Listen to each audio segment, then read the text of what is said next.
about their gowns? Not very good, I'm afraid, but Mr. Lawrence sent me a box of flowers, and I used them to cover the shabbiness of my dress. The other girls' dresses were light and filmy. I'm sure you looked lovely, dear. Oh, I did. The second night, one of the girls loaned me a blue silk with a train, but oh, Marmee. Yes, dear? I'm not so sure I do like that other world. What's wrong? What happened?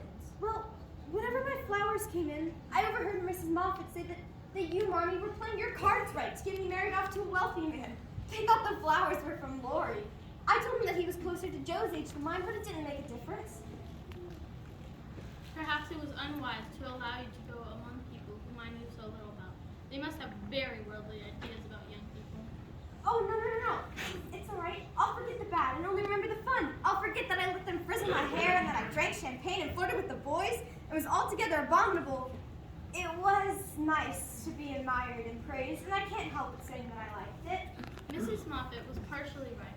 I am ambitious for my girls, but only for their happiness. The happiness of marrying the man you love, regardless of what. Poor girls don't stand a chance, Annie says, unless they put themselves forward. We'll be all maids. Leave these things. Don't go. Did I startle you, Margaret? Where did you come from? I didn't know you were here. I just arrived. Meg, Oh, no, please don't. I'd rather not.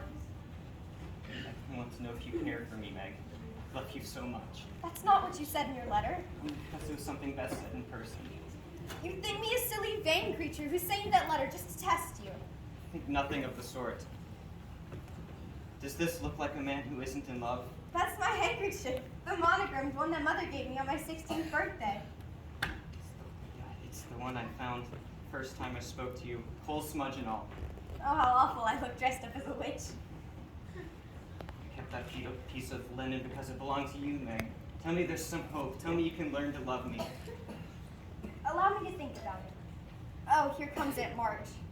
Don't think I can handle her right now. Margaret, we're waiting. Mr. Lawrence tried to detain me, but I insisted upon coming to see why you are being so rude to keep everyone waiting. Was that the former tutor from next door? Yes, he was just here, Aunt March. There's mischief going on, and I insist upon knowing what it is.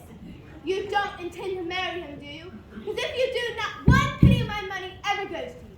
I'll marry whom I please, Aunt March, and you can leave your money to anyone you like. Is that the way you take advice? You ought to marry well and help your family. Father and Mother don't think so. They like John, even if he is poor. Your parents have no more worldly wisdom than a couple of babies. I'm glad of it. This nobody has any profession, has he? Not yet, but he's studying bookkeeping and will soon have a fine job. So you intend to marry a man without money, position, or business when you could be comfortable all your days long by doing better?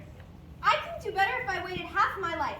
I'm so proud to think that John cares for me, even if I am so poor, young, and silly. He knows you have rich relatives. That's the secret of his liking, I suspect. Dare not say such a thing, Aunt March. John wouldn't marry for money any more than I would. Then I wash my hands of the whole affair. Just don't expect anything from me when you are married.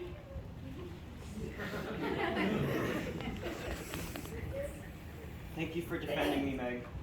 And thank Aunt March for proving that you do love me a little. Not just a little. I didn't realize until she said those awful things about me. How quick, everybody! John looks acting dreadfully, and I'm afraid mistletoe has nothing to do with it! We don't need mistletoe. We're to be married. Congratulate me, Sister Joe.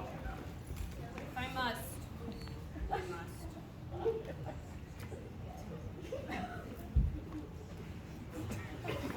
So you pulled it off, John. He certainly did. And now we're going to be hearing nothing but bison rings and bridely things.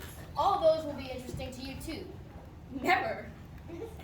Not one penny! Not one penny! Not even a wedding present! Well, perhaps a towel too. The Christmas spirit has touched her at last. What do you wager that she'll mellow so much by wedding time that she'll stock the whole wedding closet? You know her better than I do. You've been the waiter. Father and I have often discussed this possibility. But don't you think you're a little young for the responsibilities of marriage? We're willing to wait, Marmee. Yes, I'm saving up some money to buy a little house to take her to. Here in Concord, I hope. I would never take her away from this wonderful family. What a lovely Christmas present. Oh, a present for Mrs. March.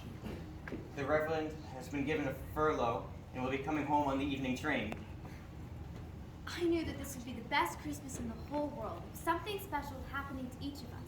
I'm feeling stronger. Amy's going to Europe. I've arrived as an author, John loves me. and I'll have a husband again. The scones are getting cold! Said another place, Hannah. My little women are growing up.